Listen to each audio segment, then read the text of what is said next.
maybe I should just leave now. I have waited a long time to get on this red dot. So please indulge me for just a few moments. I want to use this as a prop. So let's imagine this red dot here represents the comfort zone. And right there, out with all of you, that's the life worth fighting for. Probably feels pretty good where you are right now. And there is also a third zone that my colleague, Benji Schoendorf, told me about a few years ago. And it goes right around this comfort zone. And it's the self-care zone. I have a confession to make. I'm a psychologist. That's not the confession. I often encourage people to move outside their comfort zone without enough awareness of their self-care zone. When I saw that people were suffering, I just really wanted to help them to get past that suffering. However, sometimes when we go outside our self-care zone, that we go so far outside our comfort zone in such big ways that we're also outside of our self-care zone, can you guess what happens? Just go running right back in, often into the fetal position in those moments. So, right now, I'm going to take a little step outside my comfort zone, yet stay within my self-care zone to tell you a little bit about me and why I care so much about bringing psychological concepts out to as many people as possible. When I was 14 years old, I was in a really bad car accident. So bad that my younger brother, who was 11, died that day. To say that my life was turned upside down and inside out is probably the biggest understatement that I could say in this moment. It felt like anxiety was like a constant companion with me. And I just tried so many things to get away from this anxiety, so many things to get away from these traumatic thoughts and memories. But I realized then what I've realized many, many times since in my work over the past decade as a psychologist. There is no one big thing that will help you to get away from the unwanted situations and emotions that happen in your life. However, there are a number of small things that you can do that can help you to move toward that life worth fighting for.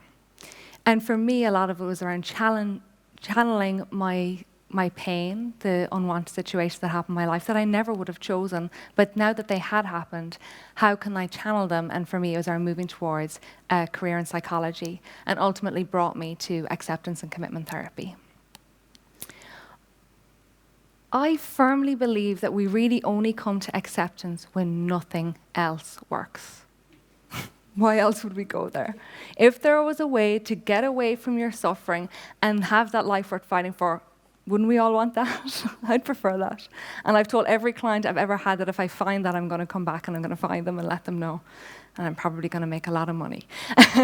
But really, there is no hero's journey. There is no nice, neat before and after picture like they show you in every magazine or every show that you put on.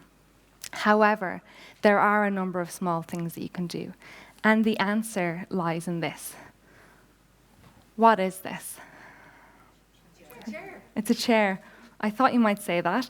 I call it a chair sometimes too, although I hope you'll go with me and you'll allow me to call this a seat, because that's my antonym and I don't have a follow-up for the rest of the talk. So can you go with that this is a seat? It's a seat. It's a seat, yay! Okay, you're wonderful. I want to take you everywhere with me. And it also has the added bonus that I really don't wear heels that much, so if it goes, I can just pretend that it's part of the talk, you know? So, seat. S stands for situations. All of us will be visited by unwanted situations in our life. If we live and if we love, things will happen that we did not want to happen. We will lose people that we love through one way or another. In my experience, often the situations that are around our relationship with ourselves and others can often be the ones that get under our skin the most. These are the births, deaths, marriages, divorces, most of the things you get kind of some kind of cert for, and a lot of other things that you don't. So situations are anything that kind of just shake up our life. The E stands for emotions. If you have an unwanted situation in your life, the most normal and natural response to that is to have unwanted emotions. It is more normal and natural in response to an unwanted situation, such as a relationship breakdown, the loss of a loved one, to experience sadness, anxiety, frustration, resentment, anger, than it is to feel calm, cool, collected, and happy. If I went to one of my friends and I had an unwanted situation and they turned around with a big massive smile on their face and said, "You should just be happy," that person probably wouldn't be my friend for too long. Unwanted situations and unwanted emotions are a natural part of life and they cannot be avoided. Those two parts are non-negotiable of our. However, this is where we get to choose. We can actively move closer toward a life worth fighting for, or we can move further away in an attempt to try and get away from our pain. So A stands for away moves. The default response for the vast majority of us when an unwanted situation and unwanted emotions arise in our life is not, "Oh goody, this is just a possibility to engage in a toward move and be all zen and SHIT. That is not most of our natural responses. Our most natural response is, "I don't want to feel this. This isn't right. This isn't fair. I want to get away from it. I don't want to feel it. I don't want to have to deal with it." And we engage in so many away moves. We go into do, go mode. We go into back away, not today mode. We do and we go about everything except for the thing that we don't want to look at.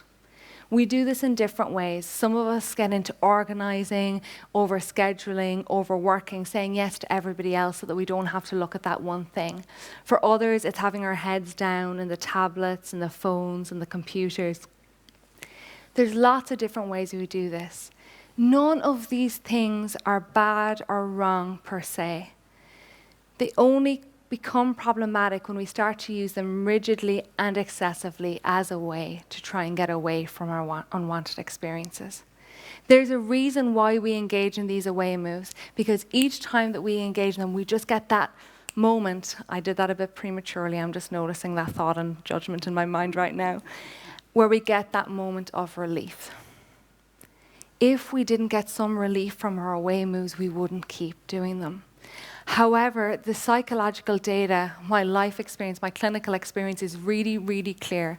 When we use away moves rigidly and excessively, they generally make us feel worse on the long run.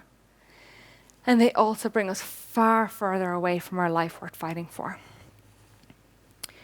When you look at the data for anxiety, depression, OCD, PTSD, addictions, pretty much any psychological challenge that you could possibly have, the more time, energy, and resources you put in trying to move away from your unwanted inner experiences and situations, the more likely you are to struggle in these areas. Are you ready for tea? We've had the intensity. Let's go to tea. So, T stands for toward moves. That is any action you engage in with the explicit aim of helping you to move closer toward a life worth fighting for. These don't come naturally to us because they almost always involve us having to break outside of our comfort zone. If they were easy, we'd all be doing them, and we wouldn't need TED Talks because we'd all be perfect, and we wouldn't need psychologists, therapists, coaches, or anything like that. So by their very nature, toward moves are uncomfortable, at least in the short term. So how do you engage in these toward moves? So one thing is they're different for every single person here. So I'm here, my wife Trish, fellow psychologist, is also here. You usually just find somebody to marry that has the opposite toward and away moves of yourself. That's usually the way that it works. So what's my toward moves might be different to Trish's and vice versa. So there isn't one thing that it's like, that's my toward move and I'm going to go out and do that after this TED Talk. But a toward move starts when you pause. You drop anchor, you acknowledge what's going on. You acknowledge what you've been running away from. And you notice, what would be the most helpful thing I can do right now to move closer toward a life worth fighting for me? And sometimes it's just about taking that pause.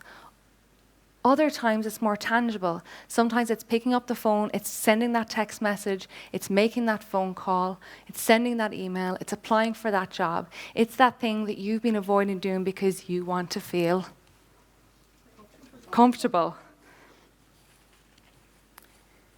So there isn't one thing that constitutes a toward move. There isn't one thing that constitutes an away move. This is an ongoing process that we need to engage in on a daily basis. I want to share this with you now because this is what helped me to make sense of a really challenging time in my own life. And also, the people that I've brought this out to that struggle with anxiety, with depression, addictions, OCD, PTSD, have said to me, Aisling, I wish I'd known that years ago.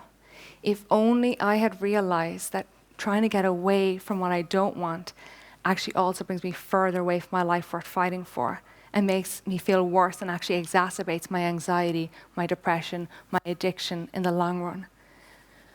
Maybe my marriage would have worked out. Maybe I'd have a better relationship with my children. Maybe I would have had the courage to move into a fulfilling job even though I felt like I wasn't good enough. I didn't have to wait until I felt good enough in order to move toward that. And for me, I feel like I'm honoring my 14-year-old self today by giving this talk and by working with people in a way that is real and is about moving towards my values. I've got dry mouth right now. I'm not sure if you can hear or not, and I'm still moving toward my values. This isn't about being comfortable. This isn't about feeling good in the moment. This is about honoring ourselves in a way that leads to sustainable change. And if I could say anything to my 14-year-old self and the younger selves of all the people I've worked with, it would be this. What you are feeling right now is normal and natural. It is to be expected in response to an unwanted situation. There's nothing wrong with you. However, if you go about putting your time and energy excessively into moving away from that unwanted situation and emotion, you are going to move further away from that life worth fighting for. You can take one small step now, followed by another small step. You can just take a few minutes each day to check in with yourself and ask yourself honestly and gently, are my actions primarily motivated by trying to get away from what I don't want or trying to move toward that life worth fighting for? If there's anything in this talk that resonates with you, I hope that you'll take this couple of minutes today. You don't need that one big thing. There is no hero's journey. There's no nice, neat before and after. There is only this. And you have a better chance of getting further if you go one small step at a time. Thank you.